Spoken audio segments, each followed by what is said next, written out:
Então, pessoal, eu sou José Cláudio Delpu, professor do CEP, professor de Direito Administrativo e de Administração Financeira Orçamentária. A gente está aqui hoje para fazer uma correção de alguns exercícios sobre a Lei de Responsabilidade Fiscal, que foi veiculada aí no jornal A Gazeta, num fascículo específico para concurso. Bom dia a todos. Então, vamos começar aqui um pouquinho sobre a nossa Lei de Responsabilidade Fiscal, a Lei Complementar 101 de 2000, que ela foi denominada Lei de Responsabilidade Fiscal, e a gente costuma chamar de LRF. Então, antes de a gente começar a correção dos exercícios propriamente dito, eu vou fazer um panorama geral aqui sobre a lei, sobre do que trata essa lei e sobre a finalidade principal dessa lei. Então, o objetivo principal da Lei de Responsabilidade Fiscal é garantir, ou buscar garantir, o equilíbrio das contas públicas.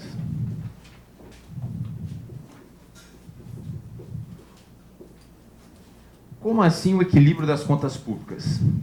Veja bem, na administração pública é obrigatório, todo mundo tem consciência, já ouviu falar, que a administração precisa fazer um planejamento orçamentário, um período anual. E dentro desse planejamento, não se tinha até então, até o ano de 2000, uma forma de se buscar minimizar as distorções decorridas da execução do orçamento.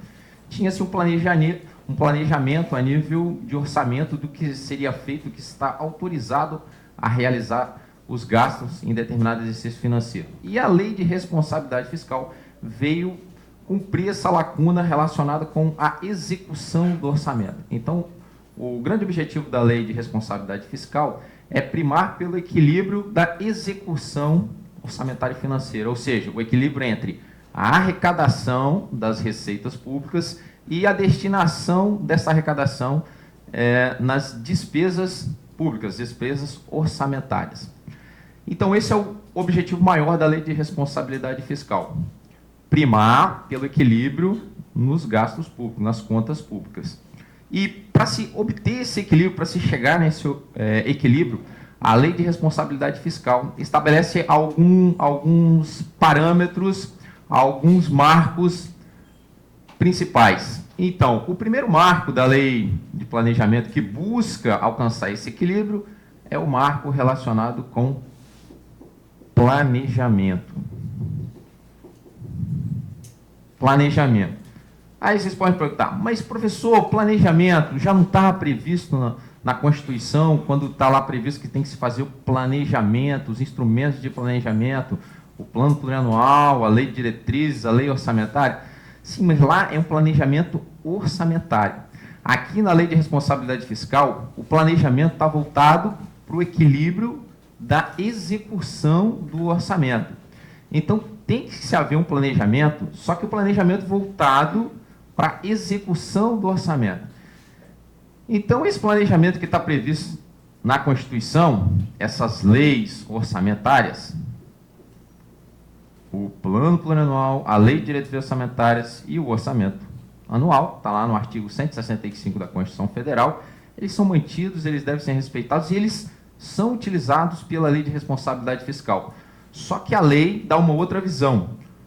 Ela estabelece metas de buscar esse equilíbrio financeiro na hora de arrecadação e do gasto público. Então, o plano plurianual, ele é estabelecido no período de 4 anos e ele estabelece as metas físicas da administração para esse período de 4 anos. A lei orçamentária, quando se chegou na Lei de Responsabilidade Fiscal, existia um artigo, o artigo 3º, que previa aqui um tratamento específico para o plano plurianual, só que esse artigo foi vetado pelo presidente da República na época, e na Lei de Responsabilidade a gente não tem nenhum dispositivo que vai tratar do planejamento a título de PPA. Mas a Lei de Responsabilidade Fiscal inseriu algo importante e deu uma relevância à nossa Lei de Diretrizes. Porque aqui dentro se estabeleceu as chamadas metas fiscais. Metas fiscais aqui, não só para o próximo exercício, que é uma das finalidades aqui da lei orçamentária, mas para 3 exercícios financeiros. Metas fiscais para 3 exercícios financeiros. E daí há um encadeamento desses instrumentos de planejamento. Então, aqui eu estabeleço metas físicas, um período maior, um período médio aí de 4 anos. A Lei de Diretriz Orçamentária estabelece metas fiscais, ou seja, buscando o equilíbrio da arrecadação e da execução da despesa. E a Lei Orçamentária visa dar cumprimento não só às metas físicas, mas também aquelas metas fiscais que estão lá previstas e estabelecidas na Lei de Diretrizes Orçamentárias. Muito bem, esse é um dos pilares da Lei de Responsabilidade Fiscal, o planejamento.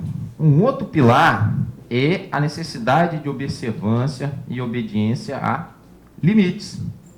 Limites e determinadas condições para algumas áreas da administração pública que, naquele momento da edição da Lei de Responsabilidade Fiscal, eram áreas que estavam merecendo aí uma atenção especial. Como, por exemplo, limites para a dívida pública, certo? Então, a Lei de Responsabilidade Fiscal determina a observância, a obrigatoriedade de observância de limites para a dívida consolidada, para a dívida mobiliária, para se obter operações de crédito, antecipação de receita orçamentária. E também tem dispositivos específicos que tratam de limites para a despesa com gasto com pessoal. Esses limites de despesa com pessoal também já tinham sido tentados pela legislação brasileira a ser estabelecido parâmetros para se determinar um controle no gasto das despesas com pessoal. O exemplo disso são as leis, Lei Complementar 82 de 95 e a Lei Complementar 96 de 99, Lei Rita Camata 1 e Lei Rita Camata 2. Só que essas leis efetivamente nunca conseguiram cumprir esse objetivo de estabelecer limites e de fazer com que esses limites fossem observados pelos diversos entes da federação. Muito bem. Outro ponto também relevante aqui em relação à Lei de Responsabilidade Fiscal é a questão de transferência de recursos. Então, há 2 artigos especificamente, o artigo 24 e o artigo 25 da Lei de Responsabilidade Fiscal, que traçam regras específicas para a administração transferir recursos não só para entidades particulares, entidades de finalidade pública, mas também para outros entes públicos, né? E estabeleceu também a regra relacionada com os chamados restos a pagar. Ok?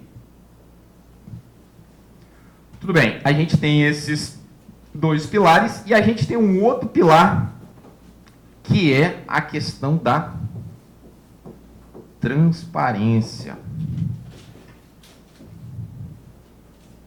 Outro pilar da Lei de Responsabilidade Fiscal. Então, a gente tem planejamento, a observância de limites e condições relacionadas a alguns tópicos específicos que mereciam ser tratados naquele momento da edição da Lei de Responsabilidade. Então, aqui são alguns exemplos, a gente tem outros. E, para fechar esse raciocínio, a gente tem um ponto relevante, um marco relevante, que é a questão da transparência. Ou seja, então é a lógica da Lei de Responsabilidade Fiscal. Você planeja, você define quais são as suas metas fiscais a serem cumpridas e lá na frente você busca demonstrar efetivamente o resultado desse planejamento, o resultado da execução desse planejamento. E aqui a gente tem um artigo específico, o artigo 48 da Lei de Responsabilidade Fiscal, que depois foi alterado em 2009 pela Lei Complementar 131, e que ampliou essa visão, esse marco da Lei de Responsabilidade Fiscal da transparência. A transparência visa não só a possibilidade de participação da população por meio das chamadas audiências públicas,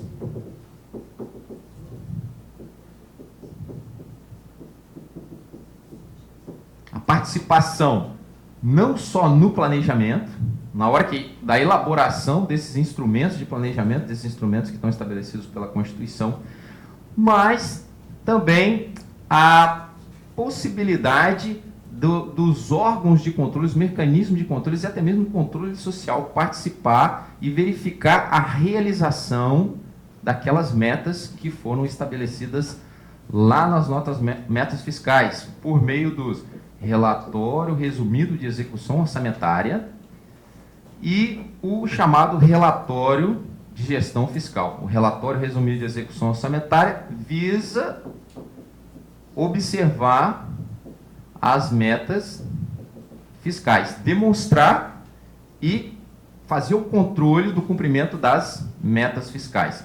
E o relatório de gestão fiscal visa demonstrar o cumprimento dos limites que são estabelecidos aqui para dívida, para pessoal, para restos a pagar, ok? Então essa é uma visão geral que a gente tem aí da Lei de Responsabilidade Fiscal, da lógica, da sistemática, da estrutura da Lei de Responsabilidade Fiscal. Então, feito isso, a gente agora vai partir para a correção dos nossos exercícios que foram veiculados aí no jornal A Gazeta. Bom, a primeira questão que foi sugerida aí diz o seguinte no seu enunciado. Segundo a Lei Complementar 101, os planos, orçamentos e Lei de Diretrizes Orçamentárias, as prestações de contas e o respectivo parecer prévio, o relatório resumido da execução orçamentária e o relatório de gestão fiscal, bem como as versões simplificadas de todos esses documentos, são instrumentos. E aí é que eu tenho 5 alternativas, né? Então a primeira alternativa fala, são instrumentos de controle da gestão fiscal. A segunda fala, são instrumentos de transparência da gestão fiscal. A letra C fala na fiscalização da gestão fiscal. A letra D, eficiência da gestão fiscal. E a letra E, eficácia da gestão fiscal. Bom, como a gente mostrou para vocês, a Lei de Responsabilidade tem alguns pilares, né? E aí a gente falou, olha, o artigo 48 ele trata exatamente de um pilar chamado transparência. Então, obviamente, essa questão aqui, a resposta é a letra B, né? São instrumentos de transparência da gestão fiscal, ok?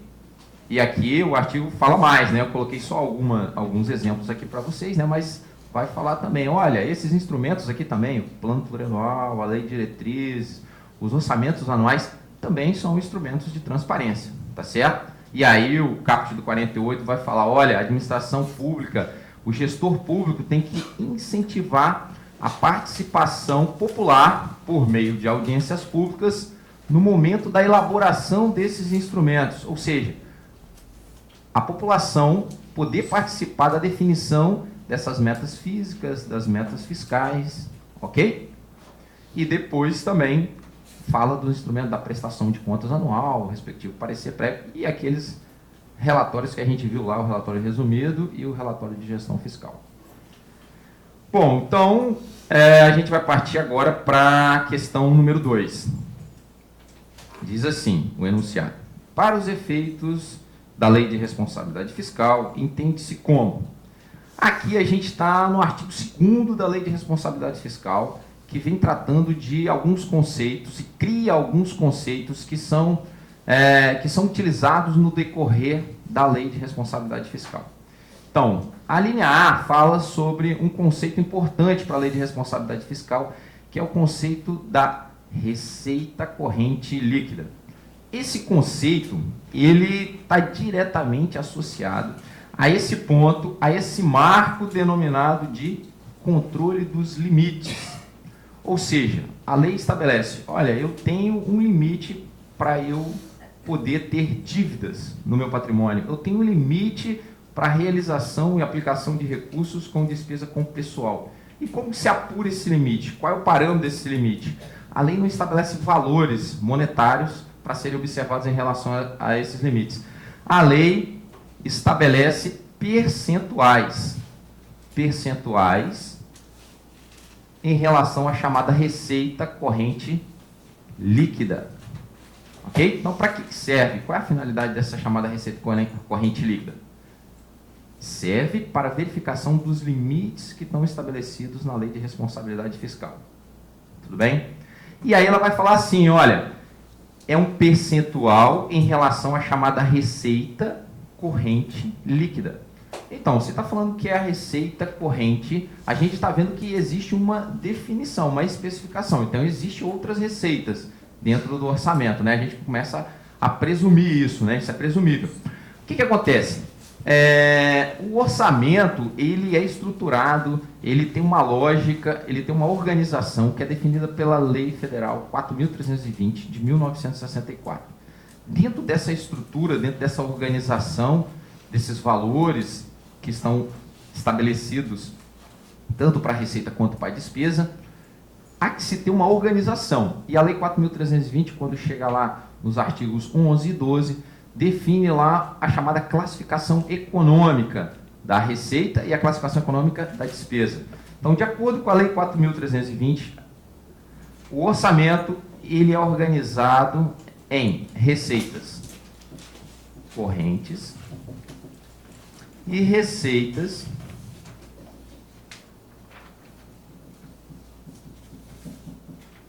de capital. Então, a receita pública ela recebe uma classificação. Todo recurso público, recurso orçamentário que ingressa nos cofres públicos, ela recebe uma classificação, receitas correntes e receitas de capital. A grosso modo, a gente teria aí as receitas correntes, são receitas que decorrem da atividade estatal ou do poder de tributação do Estado.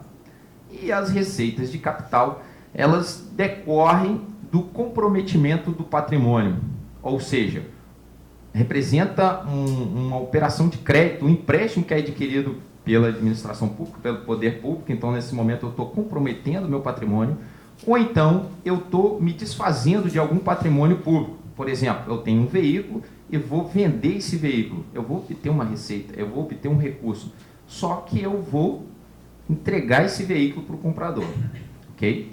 Então, o que a gente tem aqui de diferença?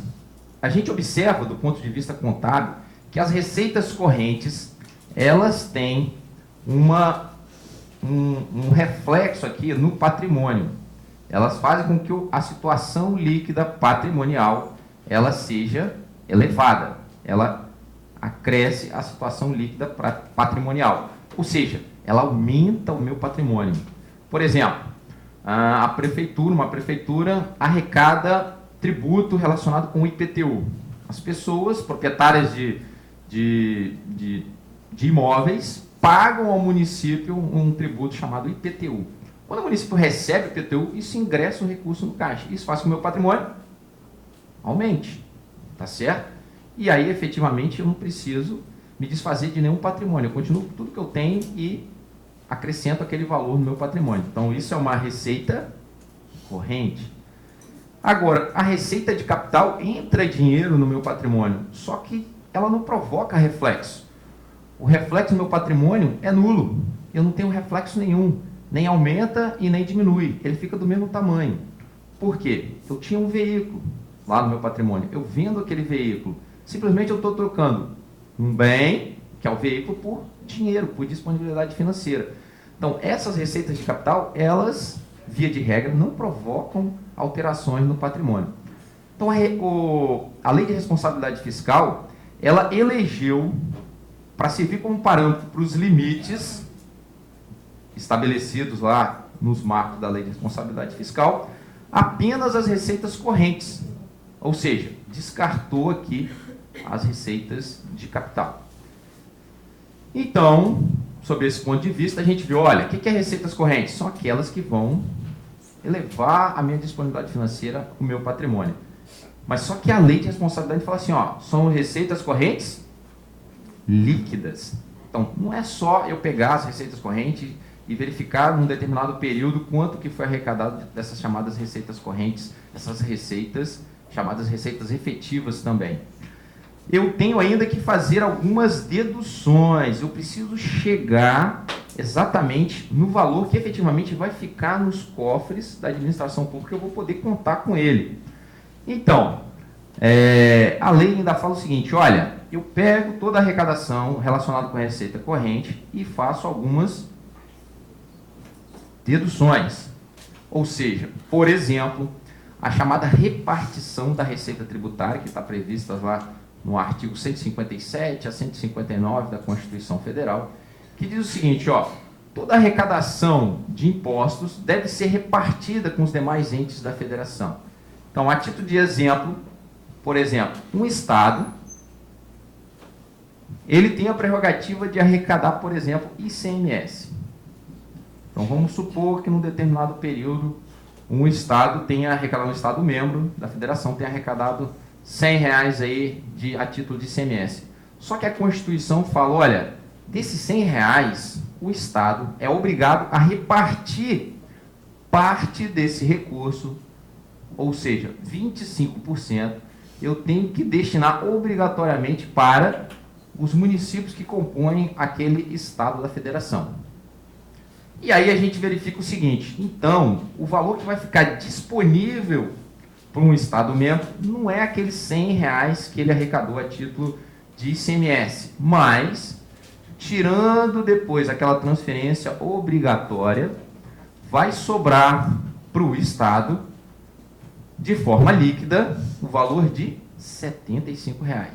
Então, num exemplo prático, a receita corrente líquida, se a gente tivesse somente essa arrecadação, seria os R$ 75. Tá certo? A gente pegaria todo o valor arrecadado a título de receita corrente e faria algumas deduções. E a lei vai falar, olha só, todas as transferências relacionadas com a repartição da receita tributária, a gente exclui da base de cálculo. Tá certo? Todos os valores arrecadados também dos servidores públicos a título de financiamento dos regimes próprios de previdência também tem que ser excluído dessa base de cálculo. E assim vai falando, vai tecendo outras deduções obrigatórias aí que são estabelecidas no artigo 2º. Então vamos voltar aqui na questão e a gente tem a primeira alternativa, que é a letra A, que vem falando, olha só, então a gente tem um conceito na Lei de Responsabilidade Fiscal, que é o conceito de receita corrente líquida. E diz assim, ó, a receita corrente líquida representa o somatório das receitas tributárias, receitas de contribuições patrimoniais, industriais, agropecuárias, de serviços, de transferências correntes e outras receitas também correntes com a devida dedução. Então a gente já viu que tem deduções, certo? E aqui especificamente nessa questão ela falou, olha, no caso dos estados, vai ser deduzido as parcelas entregues aos municípios por determinação constitucional, que é o exemplo que a gente colocou aqui para vocês, né? Então a gente verifica que essa afirmativa está correta, tá certo? Essa é a resposta aqui dessa questão, ok? Mas a gente vai olhar as demais alternativas até para ver onde é que está o erro e se tem erro, ok? Então, letra B. Aqui vem um outro conceito, o chamado ente da federação. Na verdade, nem precisaria a lei de responsabilidade tratar especificamente desse conceito, porque esse conceito já está disseminado no direito administrativo. Mas fez questão de frisar e existe essa definição dentro da lei de responsabilidade fiscal. Então, diz assim, ó, ente da federação é representado pela União, pelos os estados, pelo Distrito Federal, pelos municípios, pelas autarquias, as fundações públicas, as empresas públicas e as sociedades de economia mista. O que a gente verifica nessa afirmativa? A gente verifica até um certo ponto, estava correto, né? Até quando veio ali, ó, União, Estado, Distrito Federal e municípios, ok, são efetivamente entes da federação que compõem a nossa federação. Só que a partir daí, a alternativa ficou incorreta, né? Porque uma autarquia, uma fundação, não é um ente estatal, tudo bem? Apesar de estar dentro da administração pública. Então, o que faz essa afirmativa ficar errada é justamente essas entidades que estão ali, autarquia, fundação, empresa pública, sociedade de economia mista. Quando chega na letra C, a gente vem ali e verifica o seguinte, aqui tem um outro conceito, da chamada empresa controlada. E a alternativa fala, ó, empresa controlada é aquela que recebe do ente controlador recursos financeiros para pagamento de despesas com pessoal, ou de custeio em geral, ou de capital, excluídos, no último caso, essas despesas de capital, aqueles provenientes de aumento de participação acionária.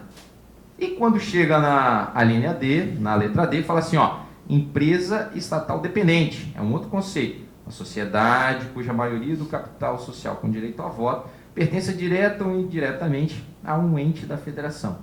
O que aconteceu nessa questão aqui? Foi invertido os conceitos, né? Então, empresa controlada é aquela em que o Estado, o ente da federação, tem a maioria do capital social, tem o controle administrativo daquela empresa, ela pode definir quem vai compor o conselho de administração e, dessa forma, vai controlar essa entidade. E a empresa estatal dependente é um conceito novo, criado especificamente pela Lei de Responsabilidade Fiscal, para alcançar aquelas entidades que são empresas controladas, ou seja, empresas públicas e sociedades de economia mista, que estão dentro da administração indireta, mas que não consegue sobreviver da sua própria atividade econômica. Ela depende dos recursos do Estado, de recursos do orçamento, para poder pagar suas contas de pessoal, de manutenção em geral e fazer seus investimentos. Tudo bem? Então, esses dois conceitos estão invertidos aqui, daí que estão errados. A terceira questão trata aqui de um ponto relevante da Lei de Responsabilidade Fiscal, que é a questão do controle do limite para a despesa com pessoal. Então, diz assim no enunciado, segundo a Lei de Responsabilidade Fiscal, a Lei Complementar 101 de 2000, a despesa total com pessoal dos estados especificamente, não poderá exceder o percentual de 60% da receita corrente líquida. E a repartição desses limites não poderá exceder os percentuais que seguem, né? Então, aqui está falando dos limites de gasto da chamada despesa com pessoal. Então, vamos aproveitar o gancho, vamos fazer aqui uma pequena observação em relação a esses limite de despesa com pessoal. Esses limites são tão relevantes que a Lei de Responsabilidade Fiscal separou 2 artigos especificamente para tratar deles aqui dentro da lei. Então, a gente tem o artigo 19, que estabelece um limite para o total de gastos de despesa com pessoal. E aí, esse artigo 19 vai falar o seguinte, olha só, os entes da federação vão ter um limite de gasto geral para ser observado a título de gasto com pessoal. E aí falou, ó, para a União, o limite vai ser de 50% da chamada receita corrente líquida. Para estados, e aqui incluindo o Distrito Federal, porque lá no artigo 2º ele fala, ó, quando eu falar em estado, inclui-se aqui o Distrito Federal. A gente tem que observar um limite de 60%, e para município também tem que ser observado um limite de 60%. Quando chega no artigo 20, a Lei de Responsabilidade Fiscal fala o seguinte, olha só, cada ente da federação tem que observar, além desse limite geral, desse limite total, os seus poderes que constituem esse ente também vão ter limites específicos para serem observados. E aí a questão está tratando especificamente do limite para um estado. Então, no caso de estado, vai falar assim, o poder executivo tem que observar o limite máximo de 49% da receita corrente líquida. O poder legislativo, o limite vai ser de 3%, e aí a lei vai falar, incluindo os tribunais de contas. Para o poder judiciário, o limite vai ser de 6% da receita corrente líquida, e aí inclui o Ministério Público com um percentual de 2%. Então, o somatório tem que dar aquele limite total que está lá previsto no artigo 19. Ok? E esse artigo 20 vai prever o detalhamento para cada ente da federação, para a União e para os municípios também. Tá certo? Só que a questão aqui está falando especificamente dos limites para Estado. E aí, com base nessa informação, né, a gente agora conhece a lei, a gente vai voltar para a questão e vai verificar o que está correto e o que não está correto aqui nessas alternativas. Então, vamos lá, hein? A primeira afirmativa diz assim, olha, o limite para o legislativo é de 3%, incluindo o Tribunal de Contas do Estado. Então, a gente verifica aqui, ok, o limite é 3%, então essa afirmativa está correta. Quando a gente chega na segunda afirmativa, diz assim, 10% para o judiciário. E a gente verifica que não, de acordo com a lei, o limite para gastos com o pessoal do Poder Judiciário é de 6%, e não 10%, como afirma a questão. A terceira afirmativa diz assim, ó, 49% para o Poder Executivo. Ok, realmente a lei estabelece 49%. E a quarta afirmativa diz 5% para o Ministério Público. Não, também está errado, o limite é 2%. Então, por uma dedução lógica, se a gente apenas somasse aqui esses percentuais, a gente verificaria que daria mais de 60%, que estaria alguma coisa errada aqui, né? É uma dedução. Mas a gente precisa saber quais são esses percentuais, porque a gente tem essa distribuição por poder ou órgão. Então, aqui, a resposta para essa questão é exatamente a letra C, né? Onde diz assim, ó, somente os itens 1 e 3 estão corretos, ok? Muito bem. Agora a gente vai para um outro ponto aqui da Lei de Responsabilidade, a questão 4, que diz assim, ó, sobre a transferência voluntária é correto afirmar. Então, a transferência voluntária, ela está prevista no artigo 25. Ela é um dos pontos de destaque também da Lei de Responsabilidade Fiscal. Quando a gente falou aqui no início que, olha só, a gente é obrigado a observar algumas condições. E uma dessas condições está relacionada com a transferência de recursos. E aí a Lei de Responsabilidade Fiscal, no seu artigo 25, ela vai falar especificamente das chamadas transferências voluntárias. O que é uma transferência voluntária? Por questão óbvia, né? Voluntário é aquilo que você faz porque você quer ou porque você tem algum objetivo, não em função de uma determinação, tá certo? Não em função de uma obrigação. Então, a Lei de Responsabilidade Fiscal, no seu artigo 25, ela vai, no caput, conceituar o que vem a ser essa chamada transferência voluntária. Transferência voluntária, ela já tem uma previsão na Constituição Federal, lá no artigo 167.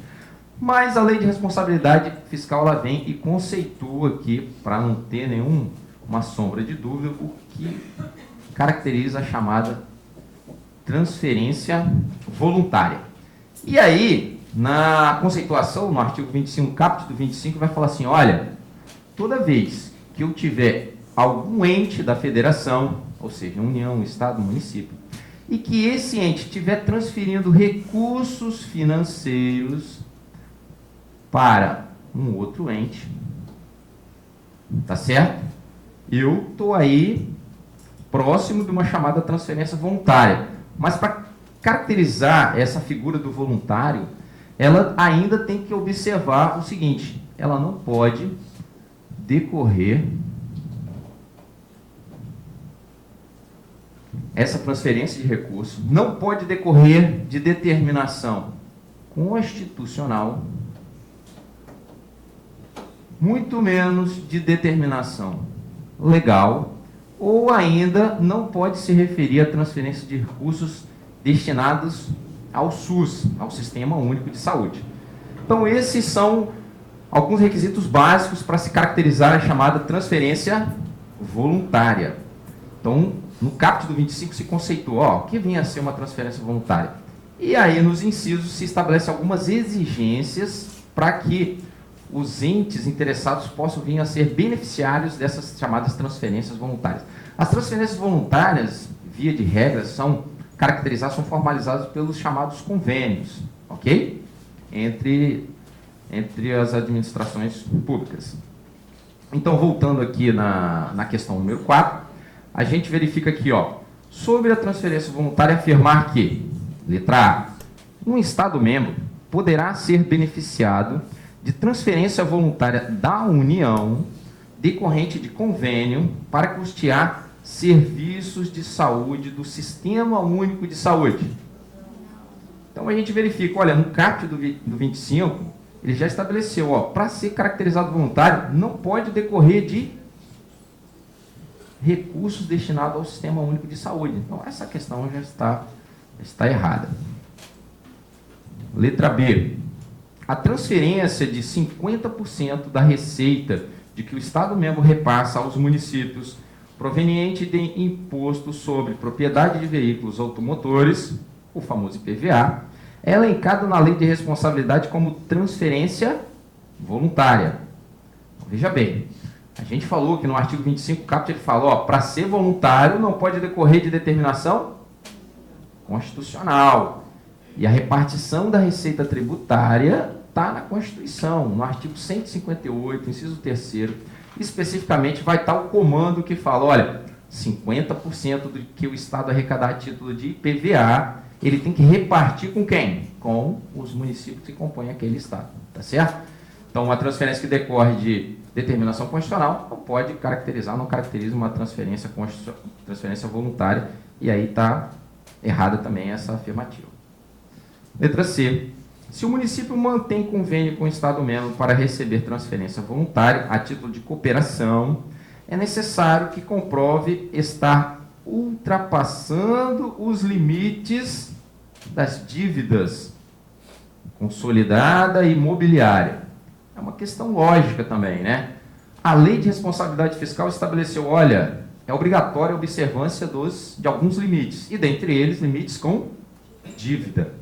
E aí, quando a administração vai fazer a chamada transferência voluntária, por exemplo, a União, essa é uma forma de controle e de buscar efetivamente o cumprimento da Lei de Responsabilidade Fiscal que a União conseguiu colocar na legislação.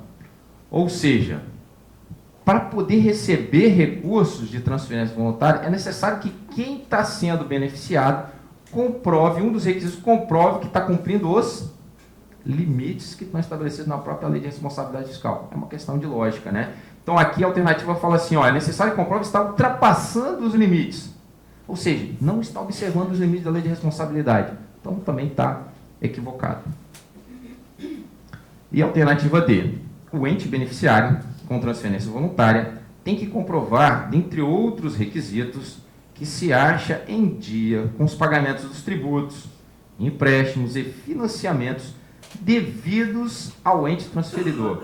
Então, veja bem, um ente da federação, por exemplo, a União, ele vai transferir um recurso lá para o município, mas de forma voluntária.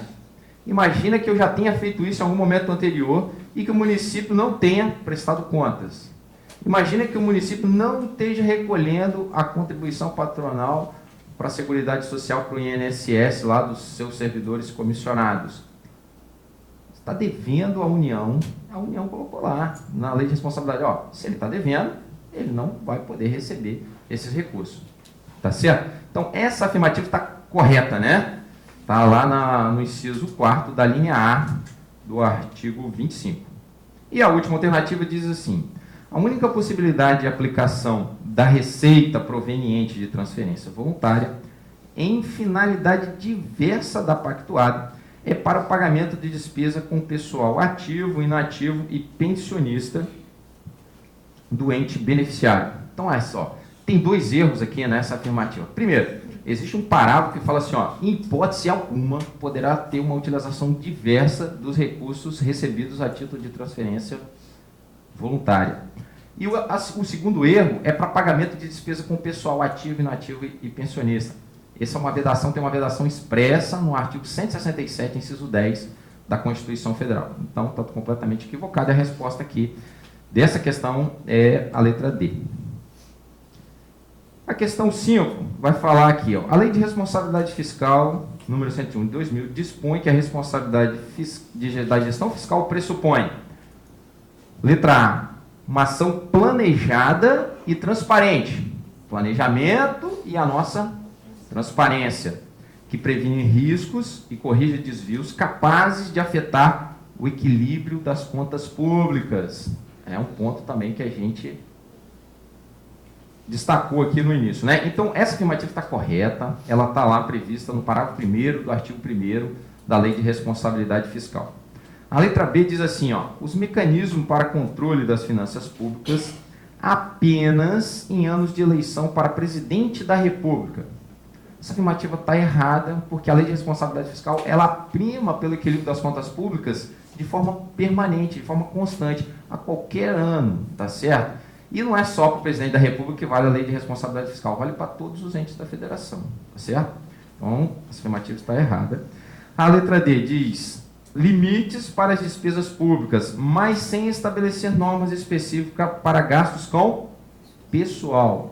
Bom, a gente já viu aqui que a gente tem 2 artigos especificamente que vai tratar de limite de despesa com pessoal. E a letra D diz assim, ó, o sigilo de todos os atos da gestão fiscal e obediência a limites e condições no que tange a obtenção de receita. Não há sigilo na Lei de Responsabilidade Fiscal. Um dos pontos, um dos marcos da Lei de Responsabilidade Fiscal é justamente a transparência na gestão fiscal. Tranquilo? Então a gente vai para a 6ª questão. A 6ª questão é uma questão voltada aí para o nível superior, é uma questão mais bem elaborada, o texto é mais robuscado, né? Mas ela também não é difícil da gente conseguir resolver. Então, o enunciado diz assim, ó, a respeito das contas públicas, receitas e despesas, ganhou destaque no final do início do século XXI como medida de eficiência e de democrática repartição do Tesouro Federativo para as multifárias ações do Estado. Enquanto as leis tributárias cuidam de arrecadar, a Lei de Responsabilidade Fiscal tem um especial obséquio, uma especial finalidade de distribuir os recursos arrecadados, vinculando o administrador neste ponto. A propósito da Lei de Responsabilidade Fiscal, a Lei Complementar 101, é incorreto afirmar. Então vamos ver o que está errado aqui. Letra A. A Lei de Diretrizes Orçamentárias dos Entes Federados deverá conter demonstrativo de compatibilidade da programação dos orçamentos com os objetivos e metas fixados no plano plurianual e a lei orçamentária anual. Então, olha só, essa alternativa A, ela fez uma confusão danada, né? Então, aqui é uma questão de lógica. Assim, a gente tem 3 instrumentos de planejamento. O plano plurianual, que se faz um planejamento num período maior de 4 anos.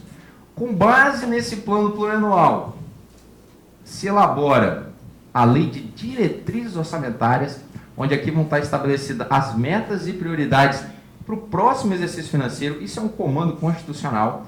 E aí, com base na lei de diretriz orçamentária, vai servir de referência para se elaborar a lei orçamentária anual. Tá certo? Existe realmente uma obrigatoriedade de estabelecimento de um demonstrativo de compatibilidade.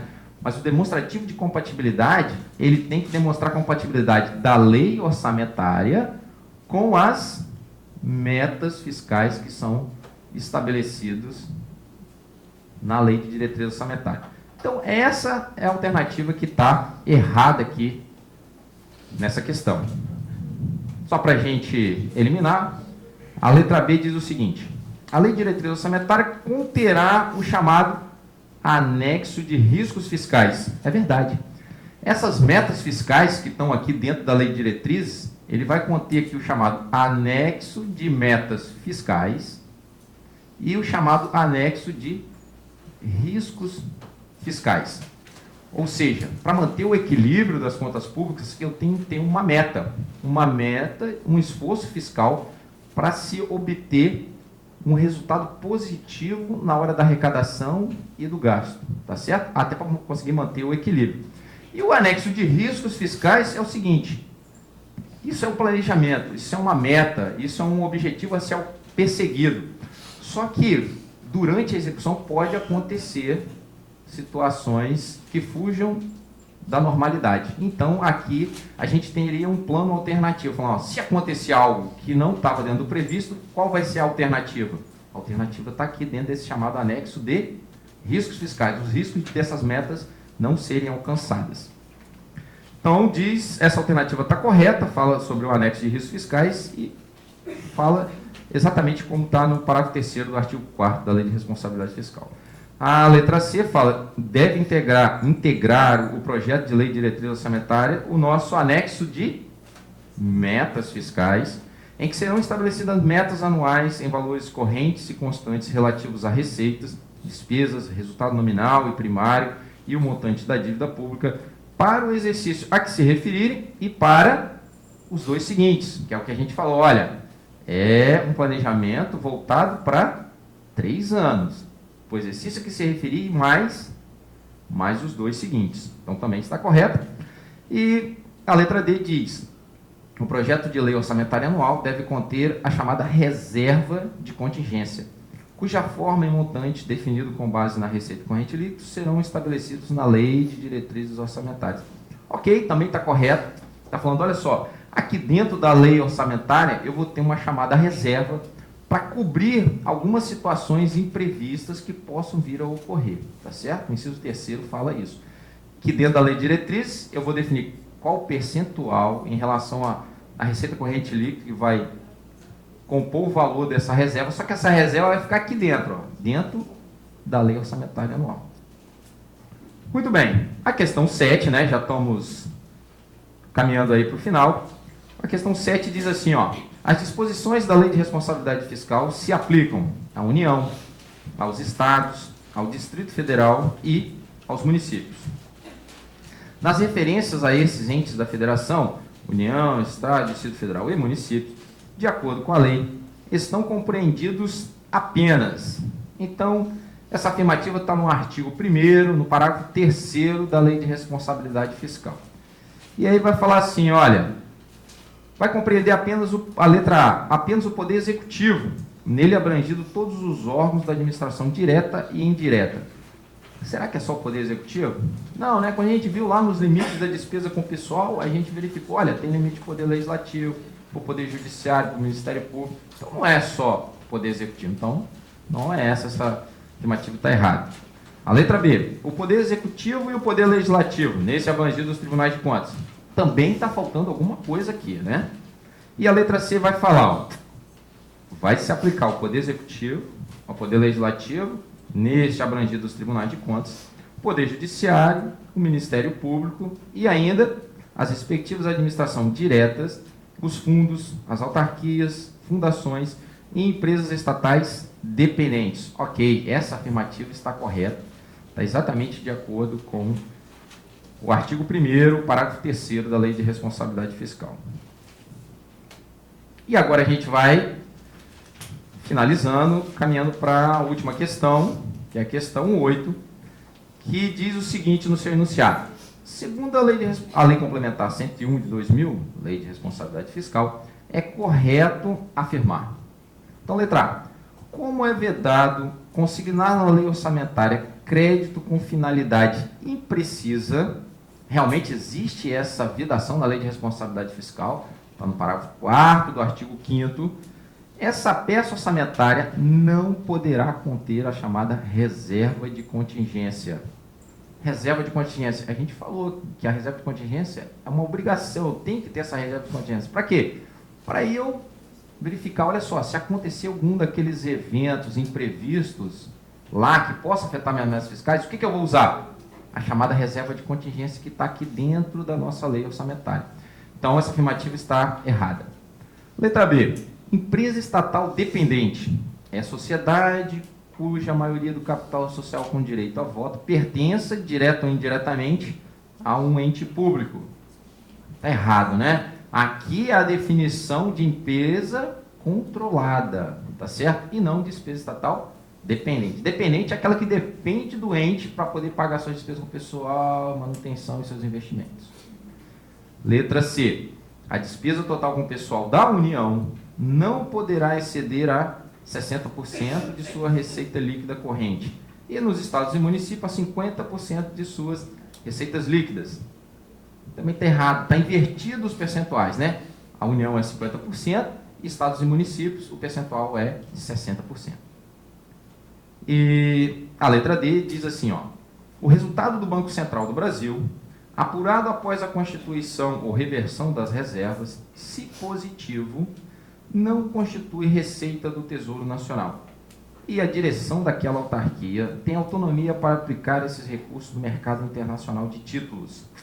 Então, essa alternativa, ela está confrontando com o artigo 7º da Lei de Responsabilidade Fiscal. O artigo 7º diz exatamente o contrário. Fala assim, olha, o Banco Central, se ele tiver um resultado positivo apurado em seus balanços, esse resultado vai ser considerado receita do Tesouro Nacional. E fala mais, esse resultado tem que ser transferido até o 10º dia útil subsequente à aprovação dos respectivos balanços em que se apurou esse resultado positivo. Ok? Então, está incorreto porque está confrontando com o caput do artigo 7º da Lei de Responsabilidade Fiscal. E a alternativa diz assim, ó, o anexo de riscos fiscais integrará o projeto de lei de diretrizes orçamentárias, onde serão avaliados os passivos contingentes e as medidas a serem adotadas para o caso em que se concretizem. Essa afirmativa está correta. Então, dentro da lei de diretrizes orçamentárias, eu tenho o anexo de metas e o anexo de riscos fiscais. Se essas metas correrem algum risco de não serem cumpridas, a gente tem que ter um plano alternativo. O anexo de risco tem que falar qual é o risco e qual é a providência a ser adotada para se contornar esse risco que venha a se concretizar.